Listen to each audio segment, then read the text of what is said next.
Personne ne peut donner le droit. C'est à nous tous de chercher le droit. Excusez-moi, je suis pas très... C'est pas grave, vas-y. Il est timide, mais il a essayé. Bon, mes collègues, écoutez, il y a juste une chose. Moi, C'est bien un problème. ça fait juste 20 ans que je suis dans le taxi.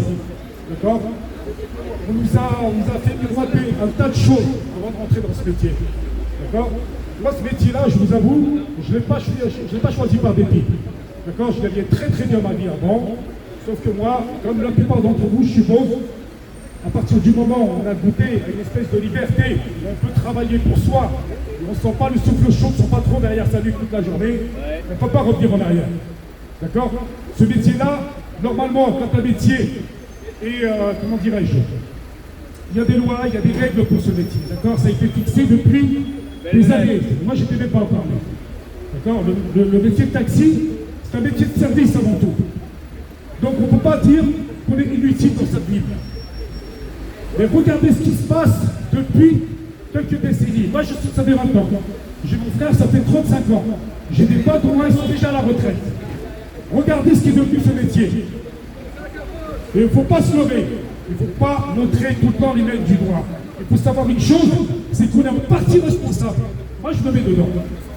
D'accord?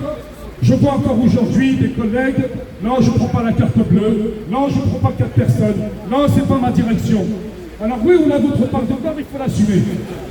Mais par contre, à partir du moment où on nous a promis mots et merveilles, en nous disant venez dans le taxi, c'est un bon métier, vous allez voir, vous allez bien gagner votre vie, ce fut vrai, ça n'est plus le cas aujourd'hui. D'accord?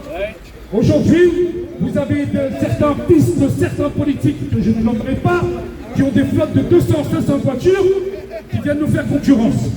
Ça, personne n'en parle. On a des VTC qui viennent s'installer. Je n'ai rien contre les gars qui travaillent. Parce que moi, personnellement, je préfère les voir derrière un volant plutôt qu'en bas de la cité en train de gêner du shit. Ok? Par contre, on ne peut pas, sous prétexte de vouloir faire baisser le taux de chômage, venir nous coller tout et n'importe quoi à notre métier.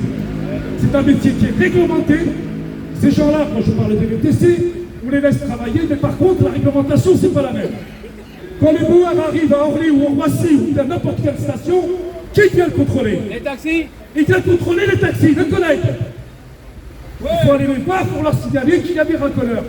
Et putain, je suis pas fake, j'arrive n'importe où. Je vois de suite qui racole, qui ne racole pas. Par contre, ces gens-là, on ne vient rien leur dire. On dit qu'on veut éradiquer le racolage. Moi, j'ai une solution s'ils veulent m'écouter. On attrape quelqu'un en train de racoler, que ce soit un taxi d'ailleurs ou un VTC. 1500 € la première fois, la deuxième fois qu'on l'attrape, 3000 €, saisir du véhicule sur le champ. Et vous allez voir que le racolage, ça sera terminé. Donc les promesses, les belles paroles de certains politiques qui ont des actions chez Uber, donc c'est tout dans leur intérêt que ce métier, ce n'est pas un métier d'ailleurs, parce qu'en fait c'est une mauvaise photocopie de notre métier. Pourquoi ils ont intérêt à ce que Uber et compagnie prospèrent? Parce qu'Uber est coté en bourse. Et vous avez certains politiques jusqu'au plus haut sommet de l'État qui ont des actions chez Uber. Bien sûr, pas sans leur nom, ils ne sont pas bêtes. Donc à partir de là, sinon on ne se bat pas pour notre beefsteak. C'est pas ces... je vais pas aller trop loin dans mes paroles parce que... D'accord, bref. C'est pas ces gars-là qui nous gouvernent qui vont s'inquiéter de savoir ce qu'on va devenir. On travaille 12 heures par jour, 11 heures de travail effectif, 12 heures par jour derrière le volant. Quand vous ramenez ça à un taux horaire, est-ce que vous croyez franchement qu'on est bien lotis? Il n'y a même pas le SMIC. C'est de l'esclavage moderne. Quand je vois les collègues qui disent « Ah non, mais moi je ne vais pas aller manifester, moi je ne vais pas perdre une journée », eh bien le jour où ton métier, on va te dire c'est terminé, tu accrocheras ta licence dans ton salon, et puis tu la regarderas comme ça. Et puis tu iras bouffer des cailloux. Maintenant, il y a une chose qu'il faut savoir, c'est que nous, on a patienté pendant 18 ans pour avoir cette soi-disant licence gratuite. Mais elle n'est pas si gratuite que ça. Elle n'est pas si gratuite que ça. C'est 15 ans. On est 12 heures par jour derrière le volant. pour une paye de misère, surtout depuis qu'ils nous ont collé la concurrence. Une vie de merde. Alors sinon on ne se bat pas, qui va le faire à notre place? À partir du moment où on sait ça, s'ils veulent que notre métier en fait redore un petit peu son blason, qui nous dégage ces putains, excusez-moi je vais être un peu vulgaire, hein, qui nous dégage ces putains de racolères déjà aux gares et aux aéroports. Ça c'est la première des choses. Et quand on veut réindiquer quelque chose, on s'en donne les moyens. Je vous ai donné une solution tout à l'heure. Celui qui se prend 3 000 € d'amende et pour lui saisir son véhicule, croyez-moi que vous n'êtes pas prêt de le revoir en train de racoler. Mais si on le prend, l'autre qui pleure un peu, ah non mais j'ai une femme et des enfants, vous comprenez, venez chez moi, j'ai à peine une chaise pour m'asseoir. Mais qu'est-ce qu'on en a à foutre de ta gueule en fait, quoi? Qu'est-ce qu'on en a à foutre? Va passer ton stage comme nous, obtiens une carte professionnelle et viens travailler comme nous. Tu peux pas venir nous prendre le pain sur notre bouche et quand les flics t'attrapent, tu viens pleurer misère, quoi. Moi, ces gens-là, j'en ai rien à foutre. Ils peuvent crever la gueule ouverte. Parce que moi, j'ai payé ma formation. J'ai payé 2 500 €. J'ai travaillé au début. J'ai loué. J'ai pris un crédit. J'ai acheté ma licence. Alors aujourd'hui, je ne veux pas voir mon métier se retrouver les plus bactères, quoi. Aujourd'hui, la plupart d'entre nous, il y a les petits jeunes qui arrivent. Moi, j'ai 51 ans. Il y a des gars qui sont près de la retraite.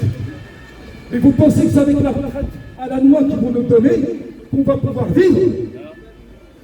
Pourquoi on est rentré dans ce métier? Parce qu'on s'est dit, tiens, la licence, on va l'acheter, on travaille avec, on la revend, au bout de 18 ans, ils nous donnent une licence gratuite, on exploite pendant 15 ans, et quand on part à la retraite, les 800 ou 1000 balles pour les plus chanceux d'entre nous, on touchera par mois, à la limite, la licence, ça nous permettra peut-être de voir un petit peu venir. Mais ça ne va pas faire de nous des hommes riches. Ça, c'est clair et net. Donc, si on veut obtenir gain de cause, il ne faut pas lâcher l'affaire. On n'a pas besoin d'être violent, on n'a pas besoin d'être vulgaire, on n'a besoin de rien dans tout ça. On a juste besoin, tout comme les agents de police, les RS sont en face, ils sont calmes, on est calme.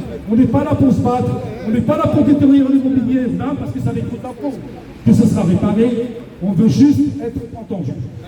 Tout simplement. Ton prénom c'est comment? Hamid.